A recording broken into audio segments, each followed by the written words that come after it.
Hello everyone, this is White Wolf, and we're going to be doing this live this day and connecting and reflecting and wondering how we are going to be understanding how to remain with God always. Meaning that we don't have to stoop to people's levels and we don't have to have hate or judgment or unforgiveness within our hearts. Empathically, we have the ability to project and to emanate a light that transcends all understanding, supersedes all understanding. That allows us to see that we don't have to be a part of the distortions of this world, and we don't have to be lacking of anything.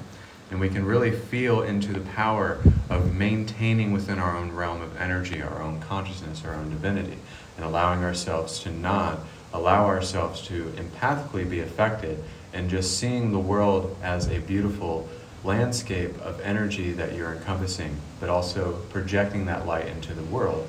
And seeing that when you're the one that wants to go through the world and projecting this sense of understanding and maintaining your enlightened awareness, but also learning how to process and integrate the energies that allow you to see what triggers and allowance and reception is within this moment. So understanding is that we can interact with people in a very enlightened way, and they may not understand it, and we don't have to be the one that acts completely differently or acts the same way that everybody else acts within this world. So it's your interaction, it's your intuition that carries you, it's your ability to be encapsulated within your energy, but empowering yourself past the motivations of this world, but also your personal biases, and seeing that when you are guided by resonance, when you're guided by intuition, when you're guided by the soul song that is inside of your heart, you allow yourself in this moment to see that everybody is interconnected, interwoven, and following their own spiritual alignment, whether we like to admit it or not. So everybody has a journey. Everybody is going through something.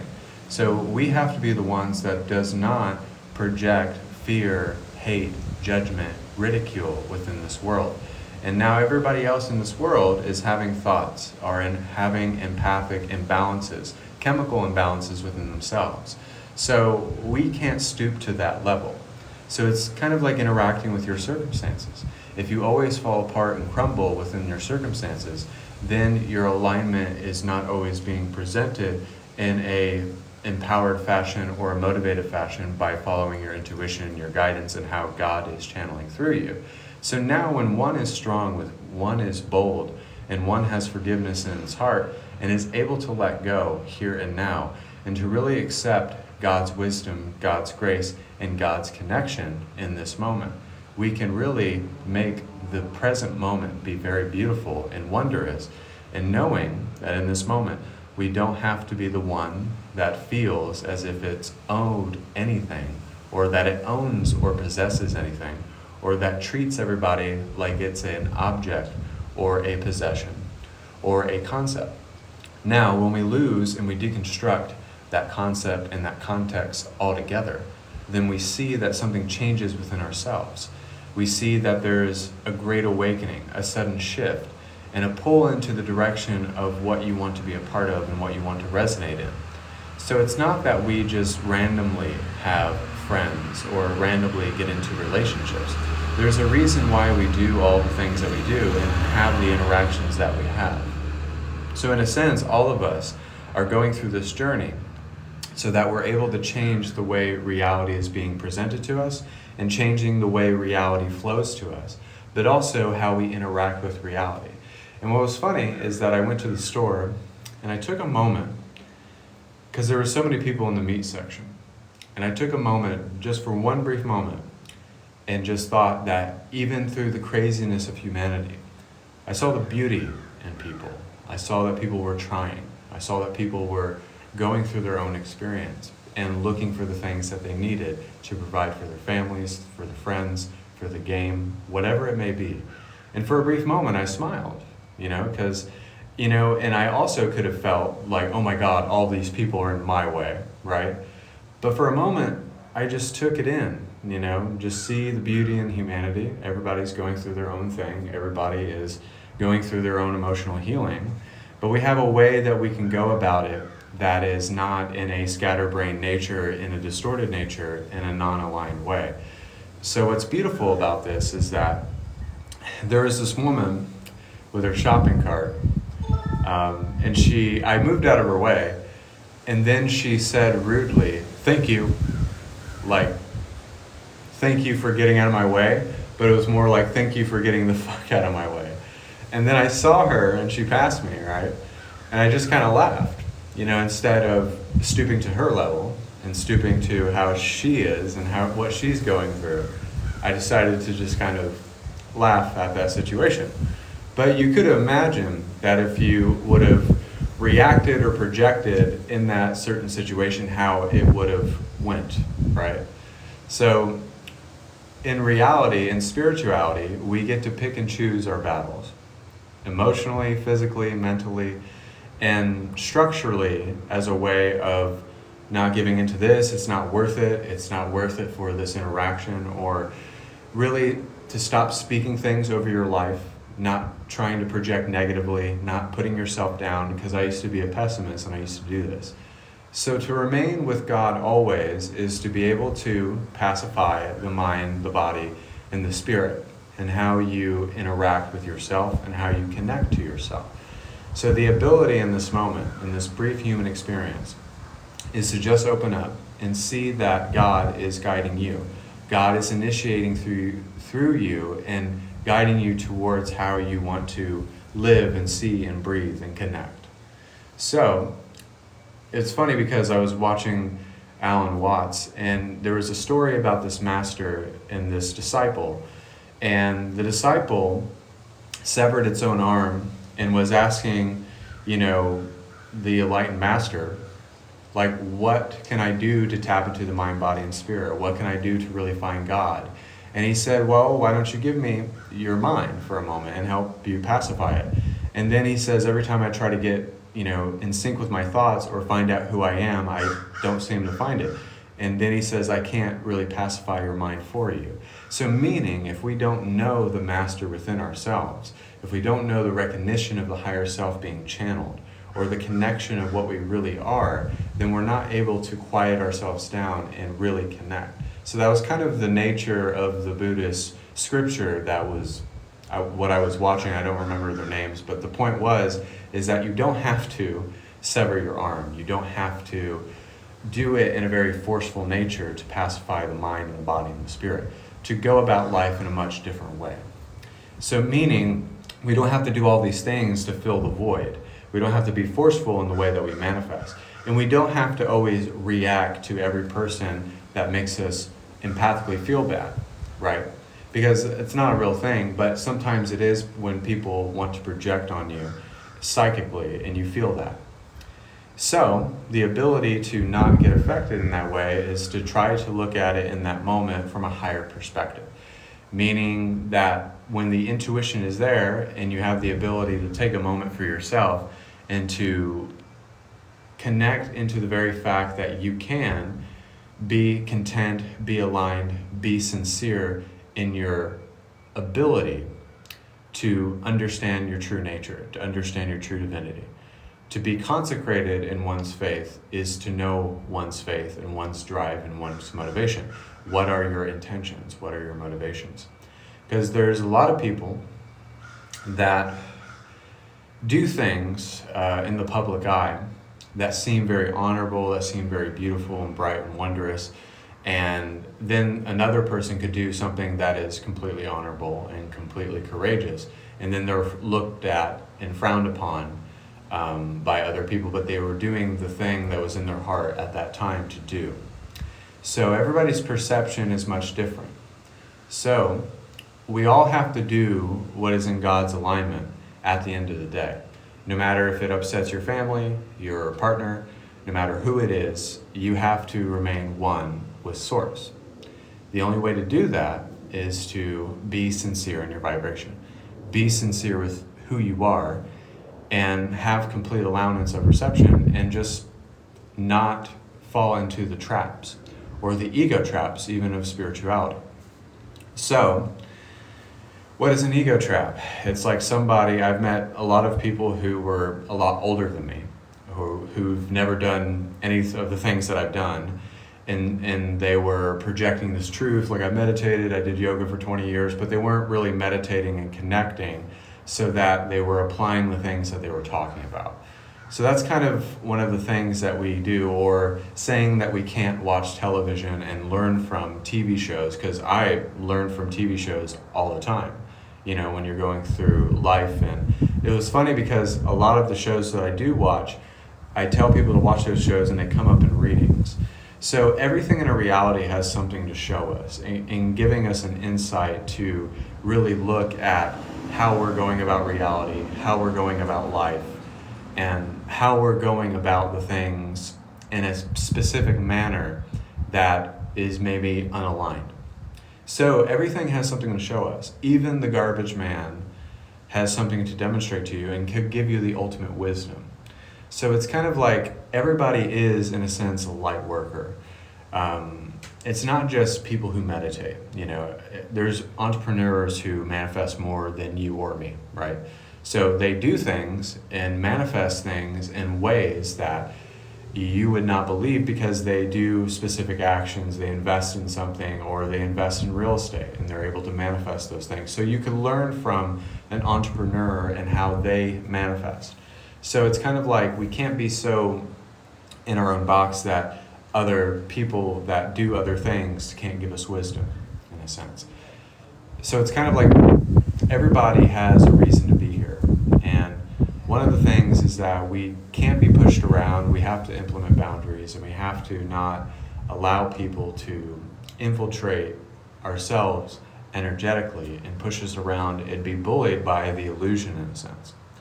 So to be one that doesn't hold grudges, to be one that doesn't have hate in their heart, to be one that doesn't really go after people and really is gung-ho in their hatred or their negativity or their distortions or even their emotional imbalances. And sometimes it has to do with trauma. There's one thing that I know. Whenever I would go through a move spiritually, it would always be something that I have trouble with still, because I moved around a lot as a kid. And so from those moments of disassociation, from those moments where I was there and having to move around and not having a lot of money, whenever I would move, it would always freak me out. It would always be like, oh, I have to be in this other place and not have a place to be here consistently. Because, when I'm in a place, I like to be in a place, for quite some time. So it's kind of interesting that we all, in a sense, really relate to one another by being really authentic and being real to one another. So that's something that comes up as a lesson, as a catalyst, as a reflection. So it's the ability to kind of see that everything in our reality is not trying to push us around. But when you feel like you're pushed around by people, by your job, by maybe a stale relationship, or maybe you're just wanting to have more prosperity in your life, right? And you're kind of tired of the way that you don't have these things and you don't have the car that you want, and you're kind of pissed off at God, like, why the fuck haven't you given me the car? And it's not about the car. It's about the fulfillment that comes with it, right? So it's kind of like to be one with God, and to be one with God is to be consistent, is to have repetition, is to know yourself and to know your glory and to know how you go through life in a manner that is with a good temperament. So it's kind of like if you have a dog that has a bad temperament, they're not going to be, they're not going to be a great pet to have. They're going to be rambunctious. They're going to tear everything up. But when you have like a dog, like golden retriever, we have an English golden retriever, they're very happy just to exist. They appreciate life. They have gratitude. They love just getting treats. They love being in your presence and emanating with you. So it's kind of like funny that we never get tired of our animal, right? We never get tired of our animal greeting us and being happy to see us and jumping up and down. But we do that with money and people and jobs, and we do get tired of it.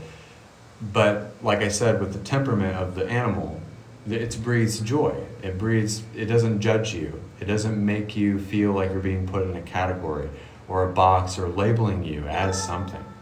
So it's kind of like when you have that in your life and you have a better temperament about how you attract life, in a sense, it's the ability to have appreciation and gratitude, not coming with hate in your heart, not coming at everybody's throat, but to be real with yourself, to be real about your reality, and to be 100% dialed in. It's just the ability to open up. That's all it really is. And I think that as humans, we tend to take it to the next level when it didn't need to be that way, right? So think about a situation where you were kind of at 6, and then you went to fucking 12, and you were pissed off, you were angry, you were fucking out of your mind, right? Sometimes it's the ability to choose and pick and choose your battles. You don't have to saw your arm off for enlightenment. You don't have to sit under a brick for 30 years for enlightenment.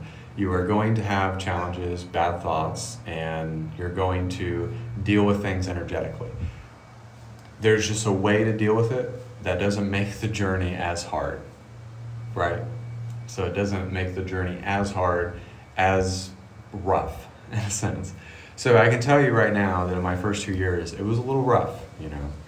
A lot of meditation time crying, a lot of meditation time going through deep emotions, fluctuations in emotions, learning deep lessons, learning harsh reflections along my journey.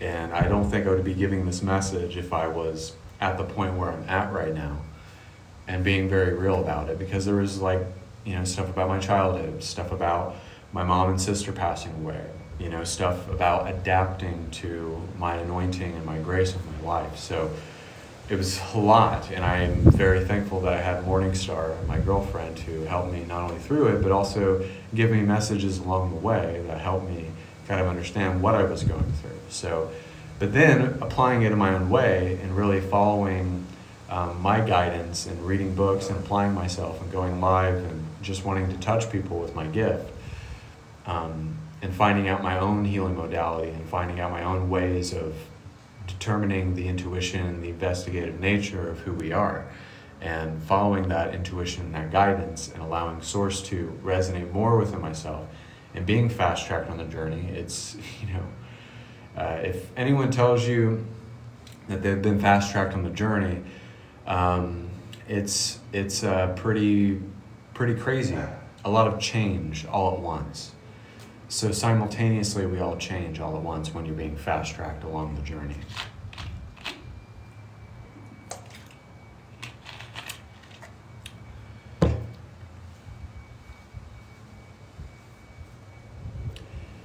And in this moment, we have the ability to go about our reality in a much different way.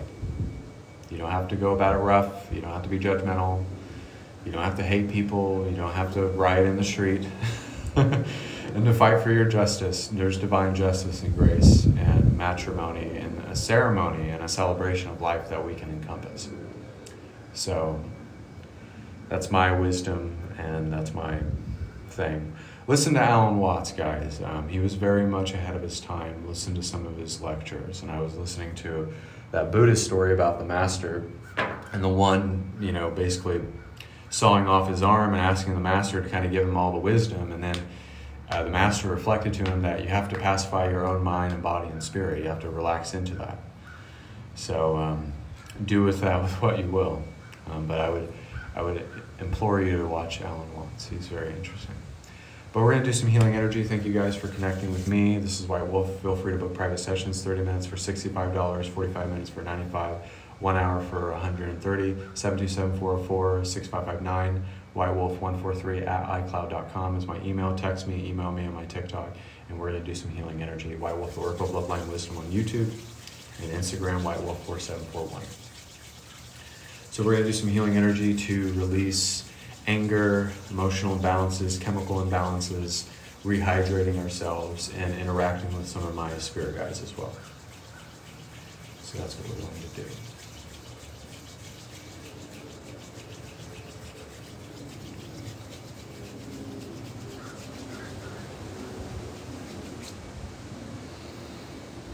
Connecting into the Kundalini energy, here and now, releasing, connecting, and downloading ayahuasca within our system, and being able to release stale energy, removing blockages, and also helping us have a new emotional guidance system and reprogramming our recording that we play within our minds, and learning how to pacify the mind, body, and spirit, and to relax into oneself, to find their intuition, and to radiate a deep sense of love, peace, and generosity, and projecting that into this awareness.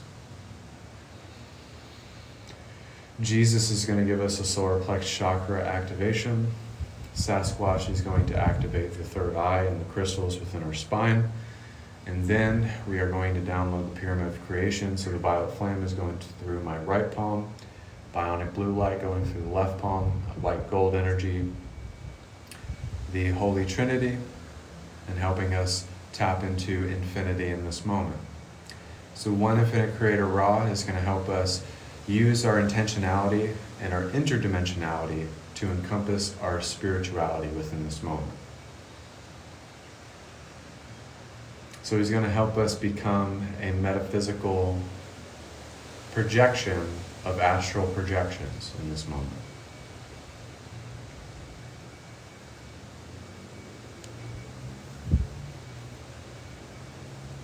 Archangel Raphael is coming with a green ray of healing on the outside of our bodies. The Apostle Paul has healing energy towards our backs and our joints and replenishing our electrolytes.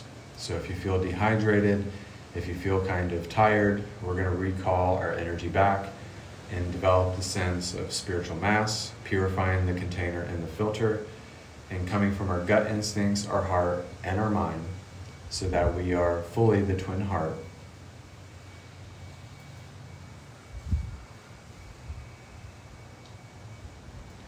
Have a deep, profound sense of divine love, divine purification, and divine wisdom.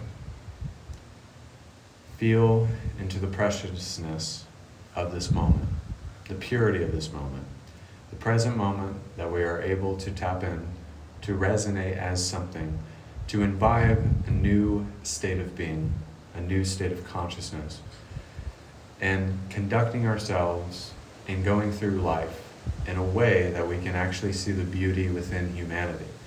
We can see the beauty of this brief human experience. And we can see the beauty that we are, that we want to connect to, and that we want to radiate as. So in this moment, release any judgment against yourself, against others, any unforgiveness, any anger, any vengeance. You can release, put everything in a ball of energy, and send it back to the sun.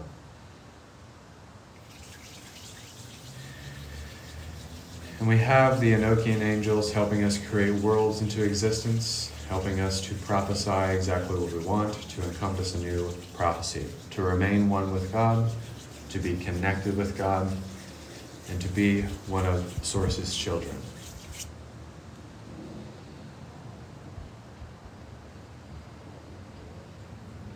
Healing the ears so that we can listen better, that we're not falling into ego traps, and also healing our sinuses and our health and our wellness, and transcending poverty consciousness as well, having a full circle moment, seeing that life is a circle, it is not linear.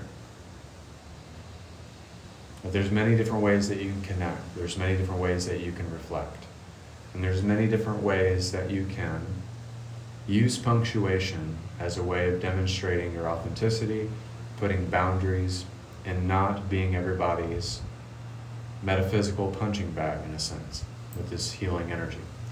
So emotional health, processing, integrating, learning how to heal and demonstrate grace within action, and using our majesty as a way of proclaiming, declaring, and becoming a balanced being that is able to pacify the mind, body, and spirit.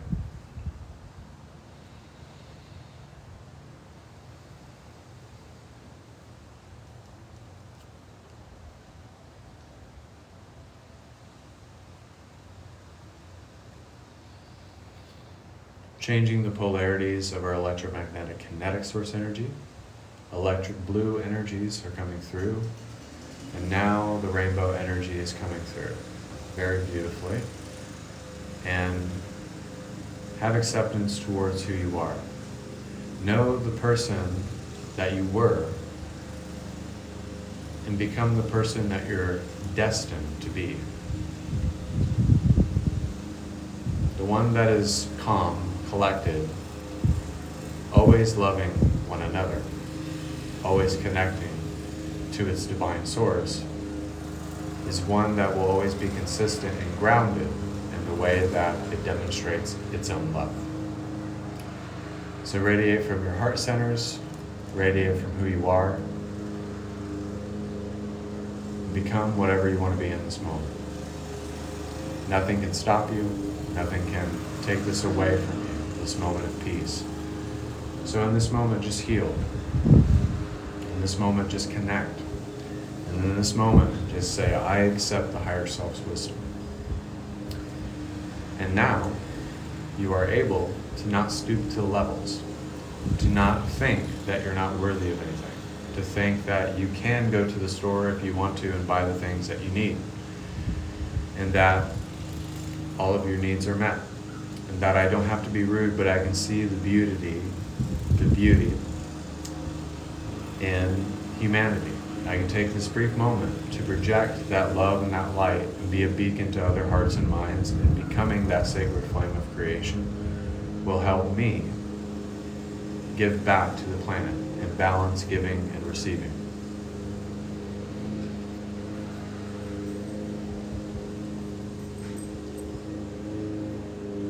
So in this moment, just connect and reflect as a way of love, light, and divinity.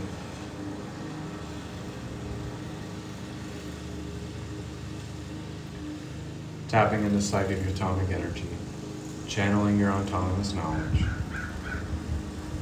and knowing, and in this moment, give yourself freedom, give yourself choice, give yourself thought, and give yourself a higher vantage point of resonating, of connecting, and loving yourself,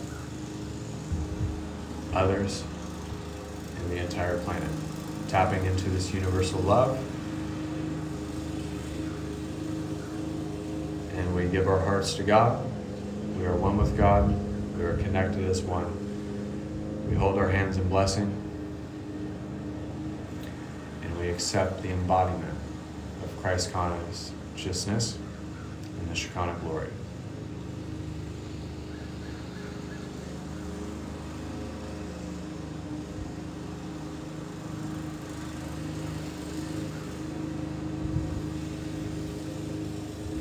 Take one last deep breath.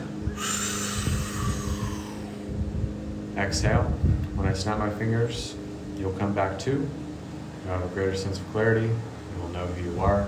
You'll become the Oracle of Bloodline Wisdom, which is God manifested in the human form, and so it is. So, that was the healing energy for today, guys. Thank you guys for being a part of this live. I will be going live around 10 or 11 p.m. Eastern this evening. I hope to see you guys there. And thank you for watching. Thank you for being a part of my YouTube channel, White Wolf Oracle Bloodline Wisdom. If you're watching this on YouTube, all of these videos are pre-recorded. Instagram, White Wolf 4741. Also, book private sessions with me. My new private session special is 30 minutes for $65, 45 minutes for $95, 1 hour for $130. And just text me, email me, 727-404-6559 is my number. whitewolf143@icloud.com is my email. So also feel free to watch the content anytime, and just know that we don't have to stoop to the level of others in society and the way the world wants us to live. We have to make a statement and choose to live in the vibration, the realm, in the existence of God being fully realized and channeled through our essence and channeled through our being, and maintaining that enlightened awareness and staying consecrated within our faith. So thank you guys. God bless. Namaste. You have a wonderful day.